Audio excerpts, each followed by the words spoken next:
Olá, pessoal. Meu nome é Anelisa. Eu sou fisioterapeuta, docente no curso de fisioterapia, especialista em neurologia, mestre em anatomia humana e doutor em desenvolvimento humano e tecnologias. Eu venho de antemão agradecer à equipe organizadora, comissão organizadora do 2º Congresso Brasileiro Multidisciplinar sobre Deficiências, pelo convite, e é com imenso prazer que eu estou aqui hoje para dividir um pouquinho da minha experiência com vocês. É um tema que vai ser abordado aqui, é um tema de bastante extenso, mas eu vou tentar trabalhar dentro de um contexto, dentro de passar alguns conceitos para vocês em cima do trabalho que a gente faz. Então, eu vou compartilhar a tela aqui para a gente começar a explanar a nossa...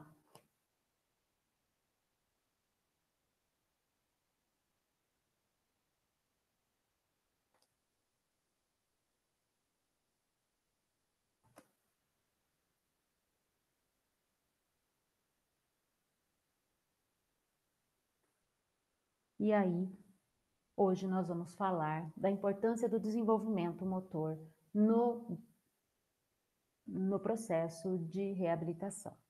Então, a primeira coisa importante para a gente conversar é sobre a definição de reabilitação. Nós, como profissionais da reabilitação, a gente deve pensar que quando alguém pergunta para mim assim, mas o que você faz? Eu falo, eu sou uma profissional da reabilitação. E o que você trabalha? O que é reabilitação? E a gente tem que pensar que reabilitar é devolver a função, ou, em alguns casos, até habilitar, no caso das crianças, que a gente proporciona condições para que ela tenha a funcionalidade. Então, se eu penso em dar a função ou devolver a função para o meu paciente, eu tenho que pensar que o treinamento, o trabalho que eu faço com o meu paciente, ele não pode se limitar num ambiente de atendimento. Ele tem que ser levado para fora do ambiente de atendimento. Eu costumo dizer sempre que quando eu faço um treinamento, eu faço um trabalho com o meu paciente e ele passou da linha da porta e ele perdeu o que eu fiz, isso não é reabilitação. Eu não consegui fazer com que ele levasse para casa o treinamento, a estimulação que foi trabalhado em ambiente de clínica. Então, a reabilitação, o meu paciente deve trabalhar dentro da funcionalidade para que ele consiga transferir essa atividade na vida diária dele. E aí, por que o desenvolvimento motor normal?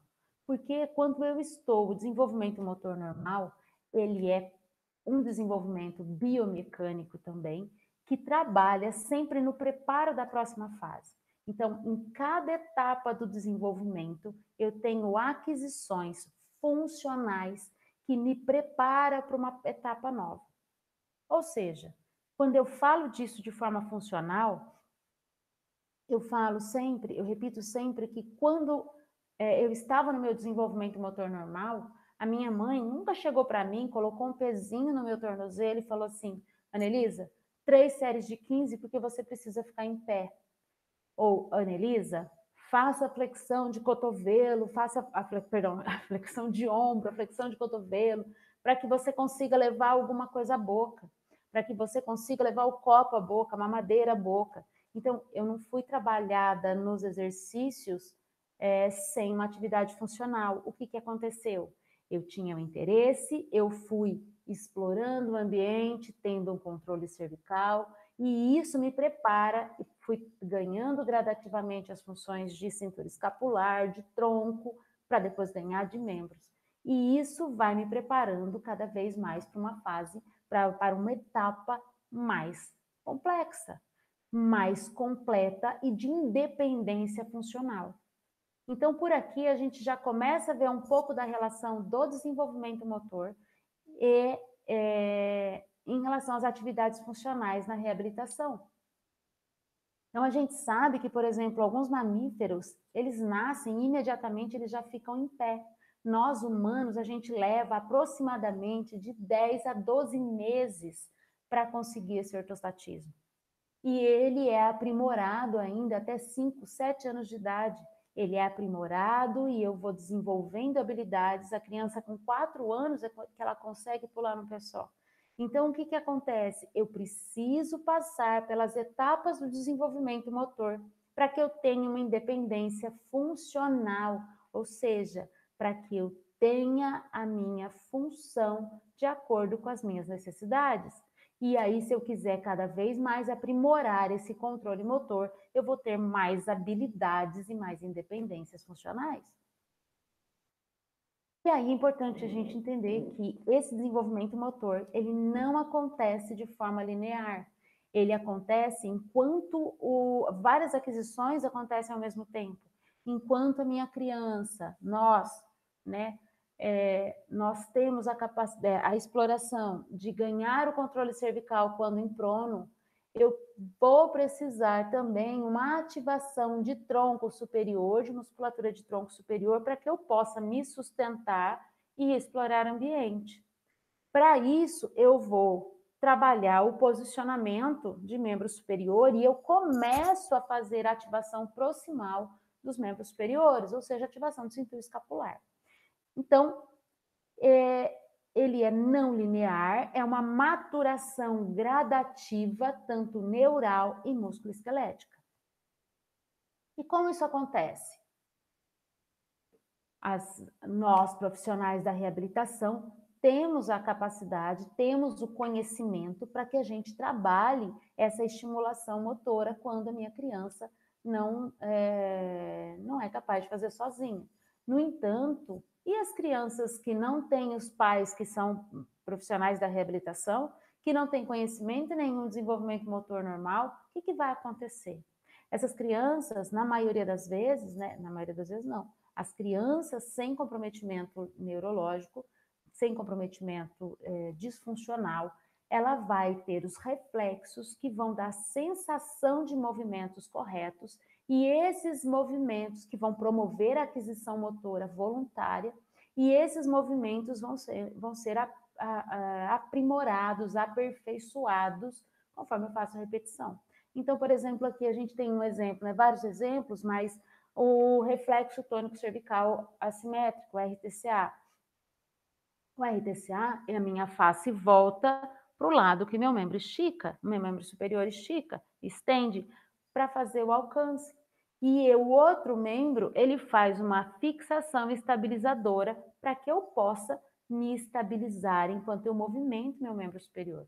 Essa postura é uma postura bastante comum em pessoas com lesão de medula que tem, ou pessoas, independente da lesão, né, da clínica, do diagnóstico, ela tem uma insuficiência de musculatura de paravertebral, que quando ela vai buscar um objeto à frente, ela leva o centro de gravidade para trás e faz uma fixação posterior. Então, o que isso me mostra? Essa fixação me mostra uma insuficiência de musculatura extensora para que eu possa fazer o alcance. E se eu tenho meus paravertebrais que são insuficientes, eu preciso fazer uma adução escapular. Quando eu faço a adução escapular, se vocês quiserem fazer junto comigo, vocês vão perceber que vocês não conseguem fazer a cifose torácica. Vocês vão fazer movimento lá no tronco inferior. Mas a cifose, ela depende de uma abdução escapular. Então, quando eu fixo a minha escápula, eu ganho um controle extensor. No entanto, quando eu ganho esse controle extensor de tronco, eu limito o meu movimento da glenomeral. Nós vamos ver isso mais para frente.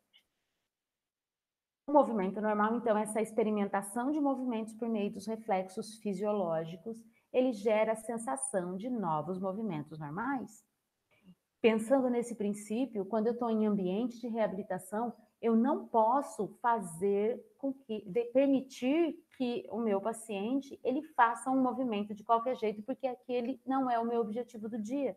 Então, se meu objetivo do dia é fazer uma troca postural de supino para sentado, o que eu preciso fazer? Eu preciso fazer um movimento corretamente, independente daquele ser ou não minha razão de treino, minha razão de estimulação do dia, para que ele tenha sensação de movimento normal. O que acontece muitas vezes? Professora, o que eu faço com para ganhar tal ativação no paciente. Ah, tenta tal postura, tal troca postural, vamos tentar trabalhar isso. Mas ele fixa, a minha criança não faz, o meu paciente, o meu adulto, ele não faz, ele fixa e não permite o movimento. Então, o que a gente faz? Eu dou a sensação do movimento, eu faço passivamente. Quando eu faço passivamente, o meu cérebro começa a entender novas conexões, novos tags neurais, fazendo com que haja uma nova ativação para aquela determinada função. É a plasticidade, é o nosso princípio de reabilitação. No entanto, quando o meu paciente tem reflexos patológicos e desenvolve movimentos anormais, ele gera hábitos posturais compensatórios, movimentos pobres, que pode desenvolver deformidades. E aí é importante que eu faça uma boa avaliação, que essa avaliação seja detalhada, sempre com um olhar funcional. E a idade motora, ela vai ter que ser comparada com a idade cronológica da minha criança. Então, o que eu preciso entender? Que quando a minha criança tem uma idade cronológica muito maior do que a idade motora, ela está em atraso do desenvolvimento motor. E aí eu preciso levar a minha criança com a idade motora a ser compatível com a idade cronológica. Então, trabalhar muito com os alinhamentos, muito manuseio, pouco manuseio e muita observação de como ele desenvolve, quais os ajustes posturais que o meu paciente desenvolve no decorrer do movimento que ele está fazendo. E aí, quando a gente fala assim, desenvolvimento motor normal, para pediatria, ok, meu princípio de tratamento, eu tenho que ajustar a idade motora, a idade cronológica. E no adulto? O que isso vai mudar para mim? Qual é a informação que eu posso trazer para o meu paciente adulto em relação ao desenvolvimento motor normal? Aí eu pergunto para vocês, todas essas atividades que a gente aprende, principalmente nos 2 primeiros anos, de uma grande aquisição de controle motor, e depois ele vai se aperfeiçoando, são as posturas e trocas posturais.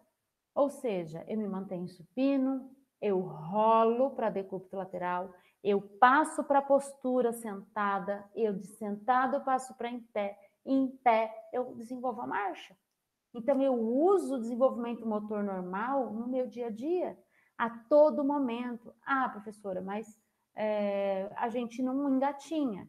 A gente não engatinha realmente. Mas se eu levar um tombo no meio da rua, eu vou fazer a rotação de tronco, apoiar meu membro superior, fazer a posição de gato, passar para a postura ajoelhado, semi-ajoelhado, para adotar o ortostatismo. Então, por que não usar essas estratégias para a aquisição do controle motor com a pessoa com deficiência? Então, é um princípio de facilitação que vai auxiliar no tratamento. Ah, eu não sei o que eu faço. Muitas vezes a gente fica buscando exercícios mirabolantes e a resposta é muito simples. A gente tem a ativação motora nas próprias posturas e trocas posturais. Então, se torna muito simples, eu sei o que fazer. Eu posso até buscar ativações diferentes, formas de ativar diferente, mas eu tenho que pensar que isso tem que estar dentro de uma função. E essa função acontece no desenvolvimento motor normal de forma muito simples e muito natural, muito automática, né? Então, por que não aproveitar desse recurso para usar no processo de reabilitação? Aqui, as imagens, a maioria das imagens são dos meus filhos. E então eu vou passando as explicações, algumas são adaptações, né? Então são imagens não programadas, vocês vão ver tem várias coisas não programadas mesmo, sabe? Com coisa de bagunça dos ambientes, enfim. Então aqui, esse aqui é o meu filho mais novo, ele nasceu e foi pesar. O que acontece com ele aqui? Ele está numa posição de grande estabilidade, em que eu tenho nessa posição o apoio de quase todo o corpo, cabeça, tronco e membros inferiores apoiados, mas esse foi o primeiro momento em que a musculatura dele foi exposta à ação gravitacional. Até então ele estava num meio líquido dentro da minha barriga e com pouco movimento. Então, a força muscular dele é diminuída nesse momento. E qual é a resposta, mesmo nessa condição de grande estabilidade? De fixação de cintura escapular, de fixação, aumento de tônus de membro inferior, elevação de caixa torácica, porque quando eu aduzo as minhas escápulas para manter o controle extensor, eu tenho elevação de caixa torácica, eu não tenho um abdômen ativo para sustentar essa caixa torácica. Então, se isso acontece, por exemplo, se ele estiver sentado, ele cai para trás. Então, eu faço uma relação desse desenvolvimento biomecânico com a ativação do meu paciente adulto também. E aí ele adotou as posturas típicas, por exemplo, de uma pessoa com uma hemiparesia. Então, fixação escapular com rotação inferior, os húmeros aduzidos com rotação externa, o desvio unar, cotovelos e punho fletidos. Então, isso é uma postura típica de um paciente com hemiparesia. Mas e o paciente com hemiparesia? O que ele apresenta? Ele apresenta exatamente a mesma coisa, como eu disse. A fixação escapular. Se eu fizer adução escapular unilateral, o que acontece com o meu tronco? Meu tronco roda. E aí eu vou trabalhar na rotação de tronco? Não, eu tenho que fortalecer esse tronco para que essa escápula consiga ter um ritmo escápulo-torácico e eu ter uma função glenumeral. Então, entender como acontece esse desenvolvimento, essa força muscular proximal distal é extremamente importante e facilita muito no meu dia a dia. Essa paciente é uma paciente que quando ela está sentada, ela não apresenta essa flexão de cotovelo, ela desenvolve um tônus bastante hipotônico, né? Esse paciente foi pedido para que ele fizesse a flexão de cotovelo em ortostatismo, vocês estão vendo que ele está segurando numa barra paralela aqui, e ele não consegue liberar essa adução escapular para que ele consiga liberar a função glenomeral. Então, ele tem uma restrição de movimento, de flexão de ombro, porque a escápula não faz o ritmo escápulo-torácico para permitir o movimento de liberação glenomeral. Essa é uma criança com a mesma postura, igualzinha à postura da paciente M, e aí, nessa postura de marcha, ela tem uma leve adução escapular, e na corrida, que eu estava postando corrida com ela, e na corrida ela tem uma fixação ainda maior, ou seja, um deslocamento em que ela precisa maior controle de estabilização, maior controle nas funções que ela desenvolve. Então, isso muitas vezes pode ser estratégias de ajuste para que eu possa desenvolver as minhas atividades. E entre me movimentar e me estabilizar, eu prefiro 1000 vezes me estabilizar, porque eu não consigo me movimentar se eu não tiver um ponto de estabilidade no meu corpo. Esse paciente é outro paciente nosso, em que na posição ele está em supino, essa é uma imagem vista de cima. Em supino, ele tem uma grande amplitude de movimento na glenumeral, e quando ele passa para a posição sentado, o que acontece? Ele fez uma limitação, ele teve uma restrição, essa era a amplitude máxima dele de glenumeral. E o que mudou? A gente pensa logo, ele tem uma restrição glenumeral, eu preciso trabalhar nessa glenumeral. E o que mudou quando eu avaliei meu paciente sentado e avaliei o meu paciente em pé? Em relação à glenumeral? A glenumeral não mudou em nada. O que mudou é que na postura em supino, ele não precisa da ativação do tronco para fazer a estabilização, ele não precisa fixar essa escápula para estabilizar esse tronco e fazer essa flexão glenumeral. Sentado ele precisa, porque ele tem fraqueza de musculatura de tronco. Então, isso mostra, esse ajuste mostra que muitas vezes as estratégias que eu uso são estratégias que o nosso paciente usa, são as mesmas estratégias que qualquer pessoa usaria em situações um pouco mais complexas. Eu quero que vocês observem na fixação do bracinho esquerdo dessa menininha, ela está com o meu filho, esse outro é meu filho. E aí ela... Ai, virou o vídeo, desculpa, pessoal. E ela fixa o bracinho, eu vou passar mais uma vez para vocês observarem. Ela faz uma fixação escapular com a abdução do membro superior na hora que ela está com um apoio unipodal, fazendo controle excêntrico na descida. Então, essa estratégia de membro inferior e tronco fez com que a insuficiência da musculatura dela fez com que ela fizesse a fixação. Então, e o meu filho, por que ele não fez? Porque ele já tem o controle motor necessário para essa função. Então, qual é a diferença da pequena, né, para o meu filho que é um pouco maior? A diferença é que o meu filho já amadureceu a parte motora, então ele consegue desenvolver as estratégias sem ter as fixações. E esses ajustes são exatamente os mesmos ajustes que os nossos pacientes mostram. E aqui é uma imagem de internet, né, em que a criança iniciando marcha com base alargada e fixação escapular, parecendo um aumento de tônus, e essa outra aqui numa vista posterior, a mesma coisa, apoio unipodal, maior fixação de adução escapular. Então, eu tenho a experimentação do movimento por meio reflexo, que no nosso paciente ele pode ser de forma passiva, que dá a sensação e o aprendizado de movimento normal. Então, agora a gente vai ver o que acontece no desenvolvimento e eu vou tentar associar essas condições do desenvolvimento motor com as condições clínicas que a gente tem no nosso dia a dia com os nossos pacientes.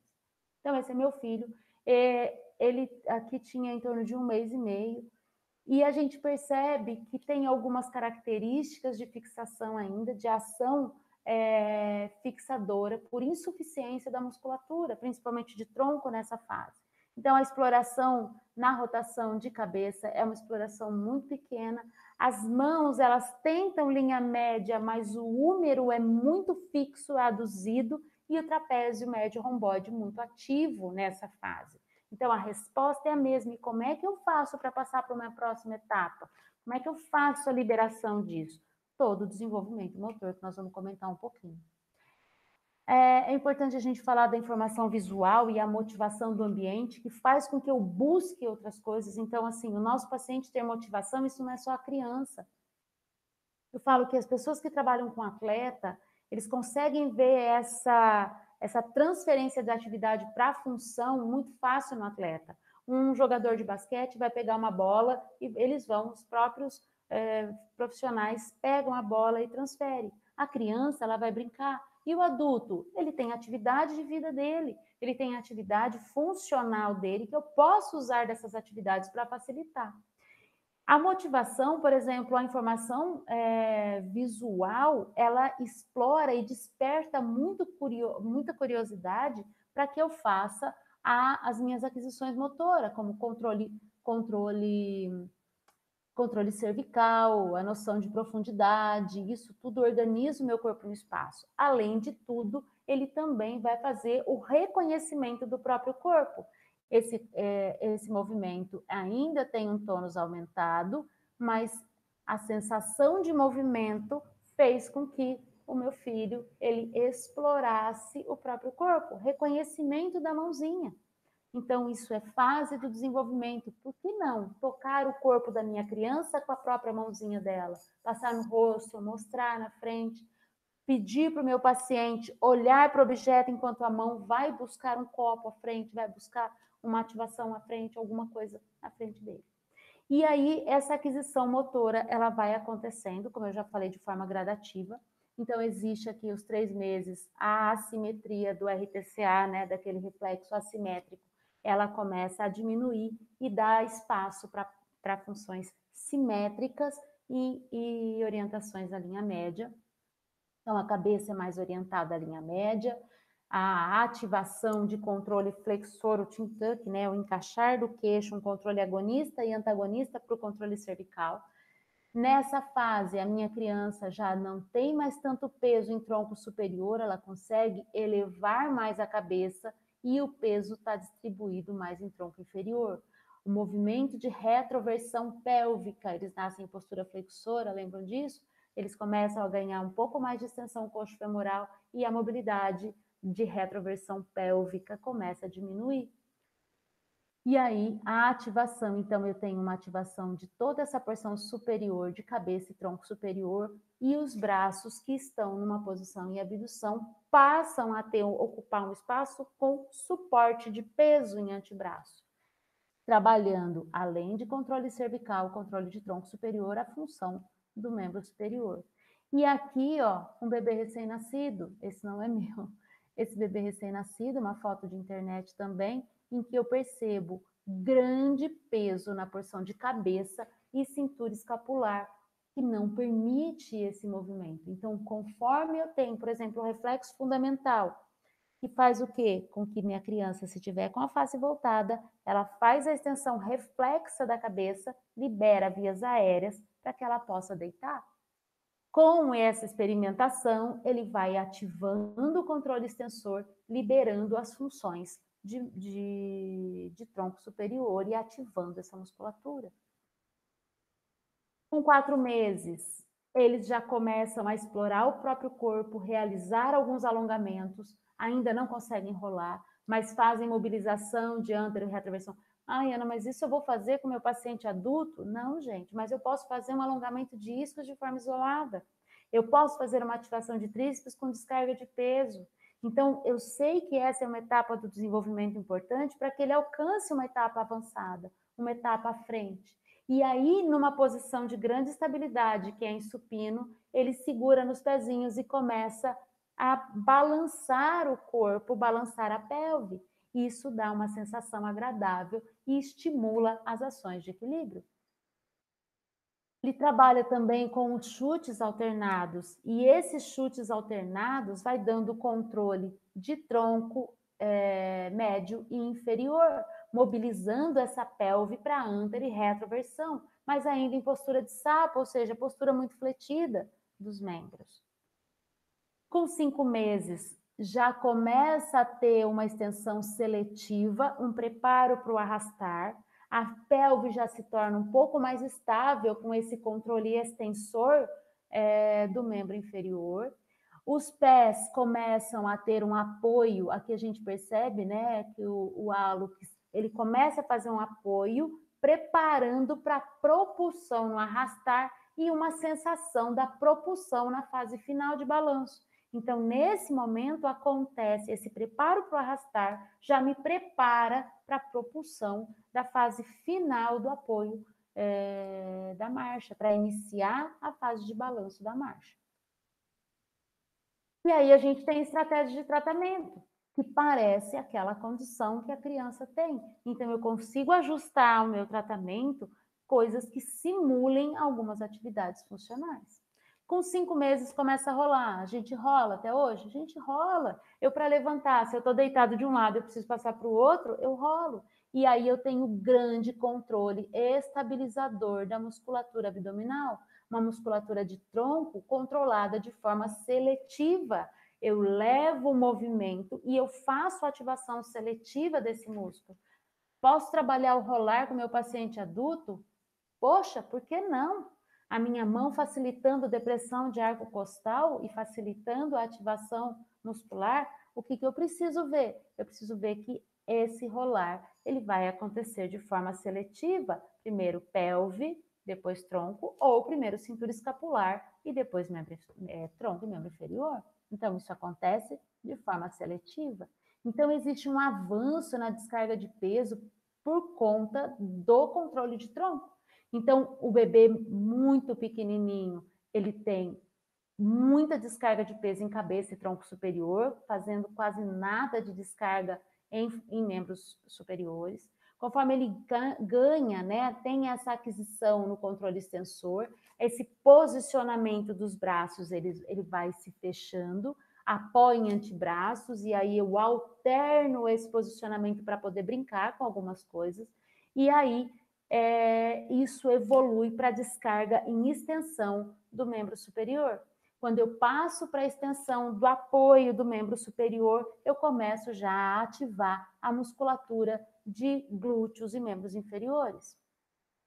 Então, aqui é uma fase, é um vídeo do meu filho em que tinha ainda muita descarga de peso e ele estava na intenção, ele estava eufórico e essa descarga de peso ele ainda não tinha o controle extensor. Então, o que ele fazia? Ele liberava os membros, porque ele não conseguia fazer esse apoio ainda. Ele queria crescer o corpo e aí ele tentava. E essa tentativa gradativa de estender os membros superiores faz com que haja aquisição de força. Esse é o grande segredo da função no fortalecimento. passando de sentado, de supino para sentado. Essa troca postural é uma troca postural extremamente importante, em que faz grande ativação seletiva com descarga de peso de membros superiores, ativação seletiva de tronco. Então, desloca meu centro de gravidade, ativa a musculatura, faço o apoio para adotar a postura em sedestação. Faço apoio em antebraço do membro contralateral, aqui dá para ver melhor, ó, ele vem de supino, rola, passa para apoio do antebraço, a mãozinha vem para fazer o apoio, transfere peso para a pelve e passa para a postura ortostática. Eu tenho grande mobilidade na articulação coxo-femoral nesse momento, com a descarga de peso. Então, o que vai acontecer aos 6 meses? A minha criança já tem um melhor controle na força antigravitacional, no controle extensor da força antigravitacional. De 0 a 3 meses, a minha cifose é muito grande, eu preciso de muita fixação, ou seja, uma fraqueza muito intensa de paravertebrais. E conforme as atividades de focar, de me posicionar, eu vou ganhando controle extensor e os movimentos de rotação, eu dou também ativação flexora, porque para ter o controle eu preciso ter a coativação agonista e antagonista. Então, aqui nesse momento, a gente percebe que ele libera a escápula e quando vai para trás, ele aduz a escápula para auxiliar no controle. Então, na hora que ele libera para fazer o movimento, ele precisa de um ajuste de tronco. Então, a cada momento em que ele faz essa liberação, ele vai fazendo um ajuste de tronco e experimentando. Escápula abduz, escápula aduz. Fase de bater palminha, trazer a mão à linha média, liberando essa cintura escapular. A posição sentada existem vários benefícios, né? Sentar em anel. E quando a gente fala em sentar em anel, em cada momento existe, né, os segmentos diferentes de ativação muscular. Em que eu posso, a minha criança, ela trabalha, quando ela trabalha o deslocamento desse sentar em anel, ela trabalha um deslocamento para um dos lados, entrando com a reação de proteção do membro de apoio, ela vai fazer com os membros inferiores, desloquei para cá, eu preciso voltar, então eu trabalho com musculatura abdutora desse lado e adutora do lado contralateral. Quando eu caio para cá, então esse balanço é um balanço de grande estabilidade. Posso permitir que a minha criança sente em W? Não, o W, ele dá um travamento na coxa femoral que não permite essa aquisição de controle tanto da coxa femoral quanto do tronco. Quando eu tenho esse travamento, é uma postura de grande estabilidade, eu não preciso fazer controle muscular para a sustentação do meu corpo. E quando passa para ainda, né, a exploração em plano transverso, e com liberação de cintura escapular, isso é uma sequência, tá? Então, fez o deslocamento com apoio, quando tem o apoio, libera essa cintura escapular e a minha mão está aqui trabalhando essa descarga de peso, facilitando a ativação da musculatura de tronco e a descarga de peso. E quando eu peguei o objeto que ele queria buscar e pus aqui na frente, ele fixou o lado contralateral, que era o lado que estava liberado. Aqui, eles aproveitam essa postura de sensação de descarga de peso de um lado para o outro para se preparar para o gato. Então, quando ele faz a reação de proteção, ele apoia as duas mãozinhas e ele eleva a pelve. Posso usar isso com o meu paciente a todo momento, adulto, criança. Posso ajustar isso, etapas do desenvolvimento. Essa é aquela criança que estava correndo no corredor, a fixação do lado direito e ela fazendo o apoio em cadeia cinética fechada para que ela consiga ativar essa cintura escapular e buscar objetos. Eu posso também trabalhar com rolo, em que eu faço o deslocamento e liberação dessa musculatura, com associação de descarga de peso de membro inferior. O pé da aluna está aqui no solo, com ela pisando em cima, para sentir o quanto de descarga de peso ela faz de forma compensatória, para a gente poder ajustar a condição, para que ela não precise pensar que ela está fazendo exercício, mas sim ela está indo buscar um brinquedo. Então, a gente dá problemas, como acontece no desenvolvimento motor, e esses problemas desencadeiam interesse para que eles possam buscar. O arrastar, como eu falei lá atrás, aquele preparo quando sai da posição do sapo, e aí o arrastar ele prepara para uma grande força extensora e o apoio medial do pé. Então ele roda e faz o apoio medial do pé. Então, uma ativação tanto plantar quanto de membro inferior. Aqui ele não precisa, né? Nessa arrastar ele não precisa tanto controle de tronco, porque ele está com o tronco apoiado, mas depois ele vai passar para o 4 apoios, que é o gato. Então, é grande mobilidade, observe, pensem como que acontece as liberações, a mobilidade de cápsula e ligamentos isquiofemoral e pubofemoral nessa condição, por conta da dissociação de cinturas. Então, é aquele mesmo vídeo, e aí, ó, a perninha lá atrás faz o que com essa perninha direita dele? Grande mobilidade, e ele se prepara para o gato, ainda não estava maduro, estava com uma certa fraqueza, mas ele cai e volta, ele experimenta a sensação e com isso ele vai ganhando a força muscular. Aqui no engatinhar, quando eles começam a fazer essa descarga de peso, com já a ativação da glenomeral, eles começam o balançar, né, o ativar, descarga de peso para membro superior, descarga de peso para membro inferior, fazendo ativação da fossa acetabular. Isso fortalece a musculatura de cinturas, tanto de cintura escapular quanto de cintura pélvica. E esse apoio, essa confiança, ela além de dar uma noção de profundidade, ela faz a reação de proteção para não fazer a queda da face no chão. Então, é um preparo para o engatinhar. E aí isso tem muita importância, além de toda, né, a informação sensorial, distância e profundidade, o controle sensor, porque para ficar de gato eu preciso manter o meu tronco, eu não posso desabar o meu tronco, eu não posso fazer, que é o que eu falo com eles, assim, o gato bravo, que é o que tem ativação abdominal, e o gato manso, que é o gato que deixa esse tronco cair. Então eu preciso ter um controle agonista e antagonista do tronco para que ele se mantenha reto e facilite o meu deslocamento no espaço. A mobilidade tibio-társica e o arrastar com apoio e controle de tronco. Como eu posso usar? O meu paciente adulto, criança, ele não é capaz de fazer esse posicionamento.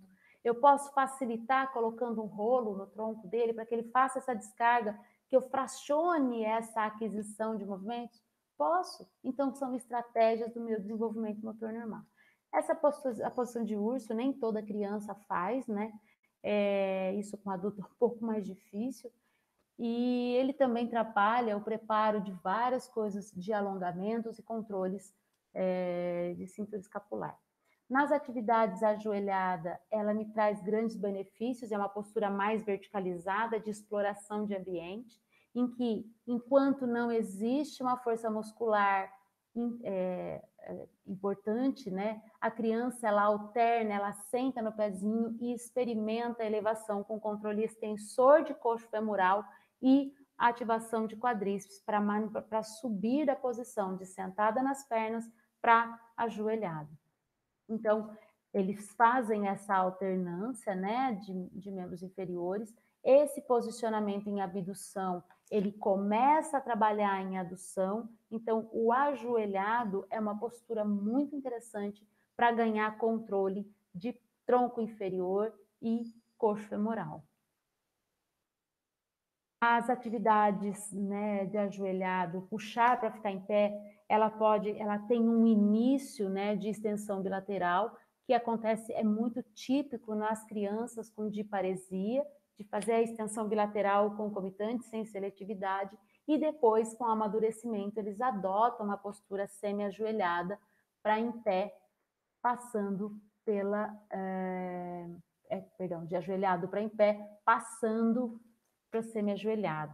Nessa fase, é a fase em que a criança percebe que quando ela fica em dois apoios, ela tem menor gasto energético, ela tem mais mobilidade, então ela tem muito interesse em passar para essas etapas. E aí ela se mantém com o quadril mais estendido, ativando glúteos, quadríceps, então ela se mantém por conta dessa ativação com essa flexão, essa inativação, né, da lombar ativando o glúteo e abdômen de forma seletiva. O andar ele é feito, né, ele começa primeiro no plano frontal e depois do amadurecimento. Esse amadurecimento ele acontece de forma gradativa também. Aqui é uma marcha meio lateral com deslocamento, mas é nítido, é muito nítido que essa coxa femoral ela não tem força ainda o suficiente, então tem um abdômen bastante protruso, eu não consigo liberar os membros superiores para que eu tenha uma marcha independente, então deslocamento, ainda bastante fraqueza e uma marcha quase toda fletida. Em qual condição a gente vê isso? Muitas vezes é bastante comum no paciente M, paciente com marcha com esclerose múltipla, que adota uma postura flexora por insuficiência da musculatura de glúteo. Então, é importantíssimo a gente trabalhar nessas etapas do desenvolvimento, tanto para a liberação dessas cinturas, quanto para a ativação dessa musculatura. E depois que a criança começa na marcha lateral, ela vai explorando os ambientes, mesmo com apoio, para que ela explore plano transverso e depois a marcha com liberdade, dissociação de cinturas para todos os ambientes. Subir escadas é uma troca, e escaladas, né? É uma troca postural que trabalha muito o fortalecimento de membros inferiores.